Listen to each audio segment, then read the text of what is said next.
Not going Name one political concession. Name one political concession. Hey, whoa, Honestly, guys, I'm not going to have this guy's hand in my face. Everybody, hang tight, Honestly. okay? No, everybody calm down. What a joke. I mean, it's just... Jennings is no tough guy, okay? And he did work for the Bush administration as it lied to us about weapons of mass destruction.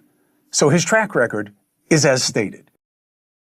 Chris Cuomo takes aim at Scott Jennings on News Nation, and the second the conversation shifts from a real exchange into yelling and swearing, it stops being about ideas and turns into a show. And data from the Pew Research Center shows that this kind of outrage-driven content is what gets pushed the most, which is why Cuomo pushes back. Because if this becomes the norm, then real conversations will not survive. So let's jump in and see how Chris Cuomo goes off on Scott Jennings on News Nation.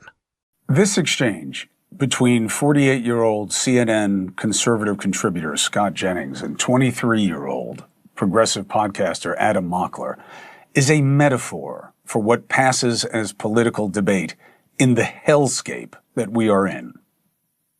We all know that Scott Jennings is more than happy to defend a war with a country that starts with the letters IRA that we are currently failing, that is going to put us trillions and trillions of dollars more in debt. I was only a few years old while you were in the administration defending prior endless wars. Now this war is failing. 8 weeks is endless to you? Okay, you said it was going to be 4 to 6 weeks. You have the attention span of a gnat? Homie, I debated you on TV 4 to 6 weeks ago, and you said we were weeks away from it. Now you're making condescending remarks because you can't defend the fact that this war is not going your way. Wait, one more time. Name one political concession. Name one political concession. Hey, whoa, Honestly, guys, I'm not going to have this guy's hand in my face. Everybody, hang tight, Honestly. okay? No, everybody calm down. What a joke. I mean, it's just... Jennings is no tough guy, okay? And he did work for the Bush administration as it lied to us about weapons of mass destruction. So his track record is as stated. But let's be honest. He's paid to do this. He is the draw on that show. It's not the host. You can't even name any of the other people on it. Isn't this what people say they want? Millions of clicks, millions of views. Joining me now, News Nation's correspondent at large, Geraldo Rivera, who was sitting at the table when it happened, and former governor of New Hampshire, Chris Sununu, who was once called a dick by CNN's Anderson Cooper, and no one argued it wasn't accurate, but it wasn't nice. Maybe. No, I'm kidding. All right. Chris, Geraldo, we are all among friends, and look, both of you know, I can get hot. I would never treat anybody. You'd never see that here. You'd never see me allow it here. Because I know how destructive it is to the decorum. But Geraldo, you were there. What was your read? I was right there. Well, you know, it came out of nowhere. I don't have close relationships with Scott Jennings. I just run into him time to time. And the kid I never met before. And then all of a sudden, it wasn't so much the physicality of it as it was Scott coming back and saying, get that effing finger out of my face. I said, whoa, Dusty would never allow that. She'd beat the hell out of that baby. So it was kind of stunning to see the interaction, the violence of it. What was the kid saying? Not much. He was kind of a smarty pants podcaster. I think you identify him very accurately. One of the 20-something podcasters. Scott, though, is a veteran. And Scott really seemed spontaneously to lose his temper with the kid. If there were blows thrown, I would have done something about it. But it just was, to me, it seemed natural. It did not seem feigned at all. It seemed sincere. If profane with the F word, and I think that's a big change in our business. How people now I'll tell you what. Say bullshit on a regular basis. This debate goes beyond just one heated exchange and really shows what political talk has become lately. Because what happened when Scott Jennings lost his temper on air might look like a one-time moment, but it actually reflects a much bigger pattern. And research from the Pew Research Center shows that political conversations in the U.S. have grown more negative and more personal over time, especially on TV and social media. And the reason is simple. because outrage gets rewarded with more clicks, more shares, and more attention. But the problem is, once a discussion turns into shouting, swearing, or personal attacks, the real issues fade away. And instead of focusing on policy, like whether a war is working, what it costs, or what the long-term plan is, it becomes about who won the moment, which is no longer a real debate, but just entertainment. And there is also a noticeable generational divide, where younger voices like Adam Mockler focus on outcomes by asking direct questions about results and accountability, which makes sense, especially after conflicts like the Iraq War, where people expect clearer answers about what success really looks like instead of broad talking points. And this is why Cuomo steps in, because it is not about defending one side or excusing behavior, but about pointing out how fast things can spiral when emotions take over. Since passion is fine, but once it turns into hostility, it shuts down the conversation completely. And if debates keep heading this way, then it does not just become messy, but also makes it harder for viewers to understand what is actually happening.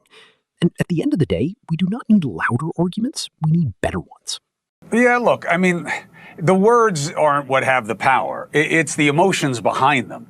Chris, right? I mean, you know, I saw the thing, Governor, with you and Anderson. Anderson's a good guy. Okay, I don't know where that was coming from.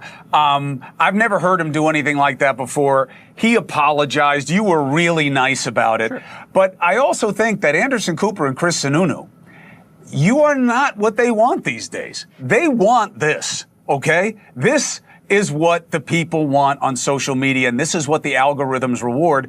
I do not think Scott Jennings is blind to that. If it were 6 years ago, and he was sitting next to me, I guarantee you he wouldn't have said that for two reasons. One, who was sitting next to him? And two, it was not rewarded then.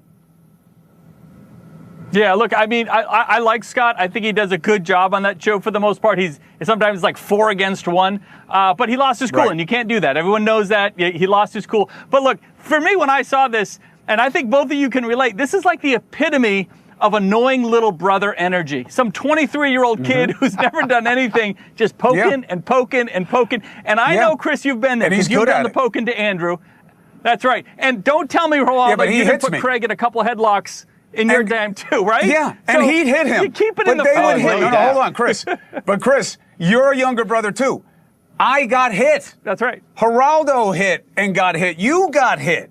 That is a different vibe. This is, I say mean, angry things, but I'm not going to do anything. It's performative. That's my problem with it, Geraldo, is that cool. I don't think it's organic. I think he's losing his cool because it's okay to do so. But Chris, the kid was a dick. I mean, he was smart, eloquent, had his argument together, had obviously debated Scott before, and he was really being a dick. I mean, it was shut up, you know, go out and get some life experience. How many different ways do the three of us, so you have one of the best broadcasters in history, right? Mr. Mediocre in the middle, and Governor Sununu, who's one of the most celebrated public officials in his state, period. All of us have at least 6 ways. Dusty just said, what? My favorite governor ever. Oh, there you go. And she knows my brother's going to kill her for that, but that's okay. I know. We all have at least 6 ways to deal with somebody trying to get our goat, right? You would never allow yourself to act that way or the way you would with your brother, right? I'm telling you, here's my concern, is that what you represent, Chris, is being lost right now. I believe the majority wants it. I believe the majority wants somebody who shows their character by how they react. Geraldo, you have never meant more to the country than you have, I'd say, in the last 7, 8 years with your perspective, your calm, your poise. You've seen it all. You've been through it all. Nothing rattles you. There is something in that we're missing in moments like this, and they're doing it on purpose, brother. That's my concern, Chris. What makes it better? It's terrible. No, it's terrible, but it's not going away. I mean, that's the most frustrating part. No way. Is that it's about the clicks, it's about clickbait, it's about headlines, this is the epitome of populism, and it's even worse when you go to Capitol Hill and you see both sides of the extremes doing it on Capitol Hill. Congressional hearings are less about what's being discussed and more about the clicks and the feed. So it's bad enough to see it at 10 p.m. on CNN. It's awful to see it on Capitol Hill. It's the highest rated show. I hear that. I hear that, and you know, Governor, I take you at your word. You're a very sincere man, but there was a freshness about it. I thought that, like, that kid never expected that kind of old man to respond in the way Scott Jennings responded, and I don't know that Scott knew that he didn't premeditate that. It was just like the kind of thing. Like, now I know, Chris, in your life, Chris Cuomo, I know in your life you have been in situations where you have been magnificent in your restraint. I mean, people don't realize, because you sit behind a desk, you're a giant of a man. I mean, you're big, you're built, like, you know, it wasn't that. Look at those forearms, this for God's that. sakes. He's got the sleeves pulled out. Of a Java man. Yeah, it's all true. This wasn't that. This was just, you know, a kid went one step too far. The elder statesman says, hey, and I don't think he premeditated, just, you know, had the reaction, you know, get that hand out of my face. And I've said that a million times in my life. Get that effing hand out of my. Well, you wouldn't say it now, because you've never seen. I wouldn't since say the it now. 60s. Now I'm 83 years People old. People are killing people. They are shooting people out of political extremism. True. We are seeing it in a way we have not seen it. I'm not saying it is caused by what we are talking about, but it is correlated to what we are talking about. You can argue that someone was being annoying or pushing buttons, but that has always been part of debate. What has really changed is how people react. And over the past decade, data from the Pew Research Center shows that political polarization and hostility have steadily increased, especially in media spaces where confrontation gets rewarded. So this is not random anymore, but built into the system. And Cuomo's point becomes clear when you look at how incentives have shifted, because algorithms on major platforms push engagement, and engagement usually means conflict, since a calm and thoughtful response rarely goes viral, while someone losing their temper spreads fast.